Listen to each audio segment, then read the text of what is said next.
সবার কেমন আছো? অনেকদিন পর আবার আসলাম নতুন একটা মুভি নিয়ে ওয়াশ করব। মুভির নাম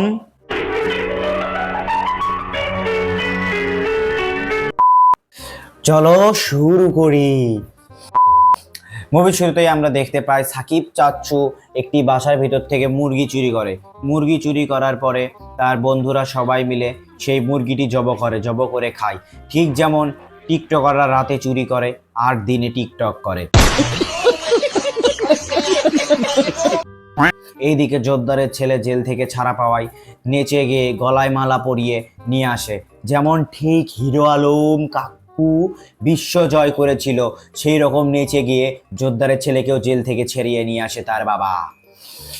তারপর শুরু হয় দুর্ধর্ষ মারাত্মক একটি গান।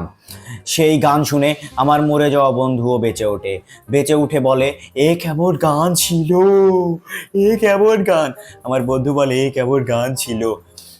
ওফ কি গান কাকু, সেই সেই ফ্যান্টাস্টিক গান কাকু।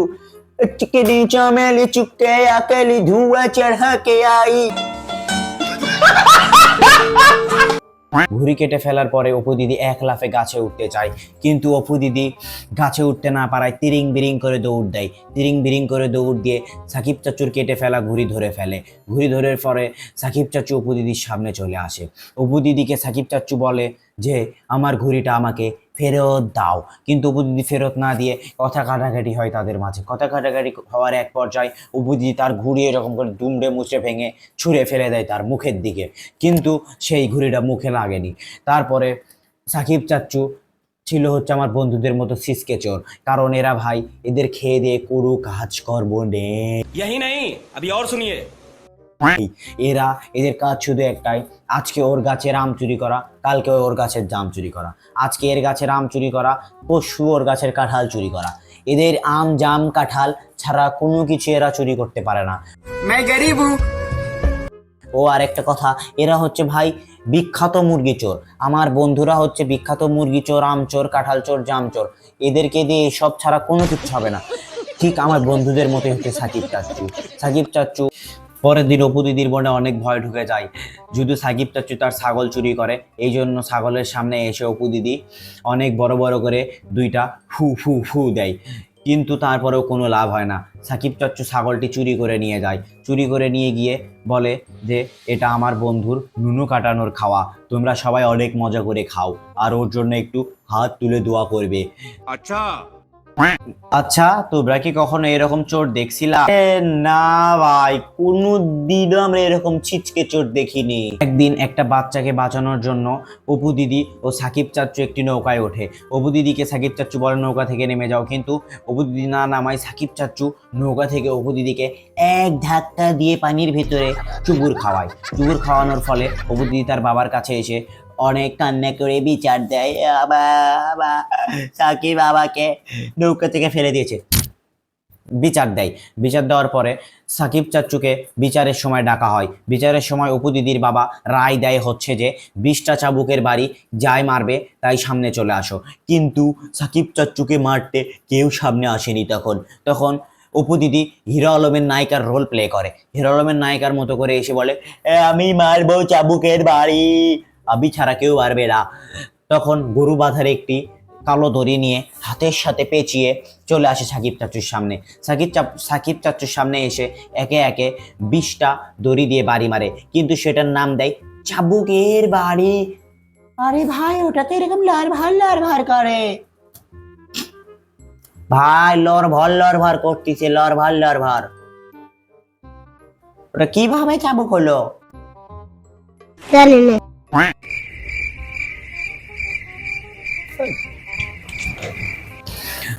তারপর একটা সময় সাকিব চাচ্চু প্রতিজ্ঞা করে যে আমি অপুকে যতদিন না মারবো ততদিন আমি ভাত খাবো না, আমি ওর বিচি ফাটিয়েই দম নিব।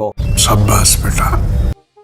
এই জন্য এটা অপু দিদি আবার শুনতে পায়। অপু দিদি শুনতে পেয়ে সাকিব চাচ্চুর সামনে আসে বলে যে মারো মারো, আমাকে আরো মারো, আমাকে মারো, তাও তুমি ভাত খাও। কিন্তু সেখানটায় অপু দিদি মার খাওয়ার পরে শুরু হয় ভালোবাসার গান। আ ভালোবাসার গান শুরু হয়ে যায় সেখানে। ভালোবাসার গান শেষে গান শেষ হলে অপু দিদি একবারে তিরিং বিরিং করে দৌড় দেয়। দৌড় দেওয়ার পরে অপু দিদি জোরদারের ছেলের সাথে ধাক্কা খায়। অপু দিদিকে জোরদারের ছেলে দেখে ফেলে। জোরদারের ছেলে দেখে ফেলার পরে জোরদারের ছেলের ভালো লেগে যায়। যেমন হিরো আলম যেই মেয়েকেই দেখে তার নাকি সেই মেয়েকেই ভালো লাগে, এই জন্য জোরদারের ছেলেরও ভালো লেগেছে। সাকিব চাচ্চু পিঠা নিয়ে শহরে চলে যায় তার ভাইয়ের সাথে দেখা করতে, কিন্তু এইদিকে গিয়ে দেখা যায় যে তার ভাই অনেক বড় লোক হয়ে গিয়েছে। সাকিব চাচ্চুকে তার ভাই চিনতে পারে না, কারণ তার বড় ভাইয়ের ভিতরে টাকার লোভ ঢুকে গিয়েছে। যেমন হিরো আলম শুধু টাকা কামাতে চায় আর মার খায়, এই জন্য সাকিব চাচ্চুর ভাইয়েরও সেম কাহিনী হয়েছে। সাকিব চাচ্চু সেখানে গিয়ে বলে যে ভাইয়া তোমার জন্য অনেক পছন্দের পিঠা এনেছি, কিন্তু সাকিব চাচ্চুকে তার ভাই চিনতেই পারে না। এদিকে সাকিব চাচ্চুর বড় ভাই একদিন বাসায় চলে আসে, এসে বলে যে আমার পরীক্ষার ফিস দেওয়া লাগবে, কিন্তু এদিকে সাকিব চাচ্চু বিবাহ করিবে, এই জন্য এঙ্গেজমেন্টের আংটি কেনা দরকার। তার বাবাকে এসে বলে আমার জন্য 30,000 টাকা চাও, যেমনি হোক ম্যানেজ করো।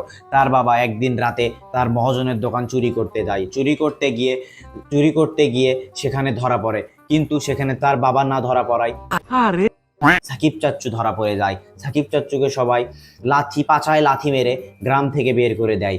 গ্রাম থেকে বের করে দেওয়ার পরে সাকিব চাচ্চু শহরে চলে আসে। শহরে চলে আসার পরে তার শুরু হয় ট্রেন প্রেম। ইশক, প্রেম, ভালোবাসা। সাকিব চাচ্চু শহরে এসে একটি চোরের সাথে হাডুডু হাডুডু ডুক ডুক ডুক ডুক খেলে। খেলার পরে সে ওই ব্যাগটি খুলে দেখে যে শুধু টাকা আর টাকা, টাকার বান্ডিল দিয়ে সেই ব্যাগ ভরা। এইদিকে সাকিব চাচ্চু একটি গুন্ডার কবলে পড়ে যায়। গুন্ডার কবলে পড়ে যাওয়ার ফলে সাকিব চাচ্চু ওই ব্যাগ দিয়ে সব গুন্ডাকে মারপিট করে। ব্যাগ দিয়ে মারলেই গুন্ডা পান্ডারা চ্যাক করে উড়ে আরেক জায়গায় গিয়ে পড়ে। তারপরে ব্যাগের ঠোকানা লাগতেই ভাই হাওয়ায় উড়ে চলে যায়। ব্যাগের ঠোকানা লাগতে হাওয়ায় উড়ে যায়। এভাবে মারপিট শেষে দিন অপু দিদি স্টেশনে ট্রেনের পিছনে এসে দাঁড়ায়, এসে দেখে ট্রেনের পিছনে কোনো চিঠি লেখা নাই। এইদিকে প্রত্যেক দিন মন খারাপ করে অপু দিদি বাসায় গিয়ে উল্টো হয়ে শুয়ে পড়ে। একদিন সাকিব চাচ্চু একটি কোম্পানির বস হয়ে যায়। বস হয়ে যাওয়ার পরে তার শুধু টাকায় আর টাকা, পয়সা পয়সা, তার টাকা হয়ে যায়। তারপরে একদিন সাকিব চাচ্চু স্টেশনে আসে, আসার পরে ট্রেনের পিছনে সুন্দর করে চিঠি লেখে। সেই চিঠি অপু দিদির কাছে পৌঁছে যায়।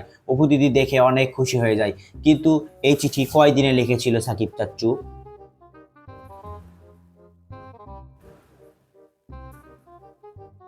অনেক খুশি হয়ে যায়। এইদিকে জোরদারের টাকা শোধ না করায় জোরদার জোর করে সাকিব চাচ্চুর বাবা মাকে বাসা থেকে বের করে দেয়। এইদিকে হিরো আলমের বড় ভাই চুপি চুপি বাসর করছে, কারণ সে টাকাওয়ালা মেয়েকে বিয়ে করছে। টাকা পয়সা। একদিন সাকিব চাচ্চুর বড় ভাইয়ের বাসায় তার মা বাবা যায়, গিয়ে বড় ভাইয়ের বন্ধুদের গায়ে একটু চা পড়ে। তার সামনেই তার মা বাবাকে চর মারে ঠাস করে, কিন্তু সেখানে বড় ভাই পরিচয় দেয় এরা কাজের লোক। এই দুঃখ পেয়ে সাকিব চাচ্চুর বাবা মা বাসা থেকে বের হয়ে যায়। সাকিব চাচ্চু সেটা জানতে পারে, আসার পরে সাকিব চাচ্চু তার ভাইকে মারধর শুরু করে। এইদিকে হিরো আলমের মতো সাকিব চাচ্চুর বাবা সুসাইড করতে যায়, কিন্তু সাকিব চাচ্চু সেখানে এসে তাদেরকে বাঁচিয়ে নেয়। বাঁচিয়ে অপু দিদির বিয়ে শুরু হয়ে যায়। সাকিব চাচ্চু জানতে পেরে সেখানে চলে আসে, আসার পরে মারপিট শুরু করে দেয়। মারপিট শেষে অপু দিদির বিয়ে বন্ধ করে। তার বড় ভাই তার বাবা মার কাছে ক্ষমাও চায়। এইদিকে একটি দুর্ঘটনা ঘটে যায়, ইনিও সাকিব চাচ্চুকে ভালোবেসে ফেলেছে। সাকিব চাচ্চুকে তাহলে দুইজন ভালোবেসে ফেলেছে, একটা অপু দিদি আর একটা ইনি, কিন্তু সাকিব চাচ্চু অপু দিদিকেই বিয়ে করবে। সাকিব চাচ্চুর ছবি বের করে চুমো খায়। চুমো খাওয়ার পরে বাপ্পারাজের মতো কান্না শুরু করে দেয়। তারপর ছবি সমাপ্তি।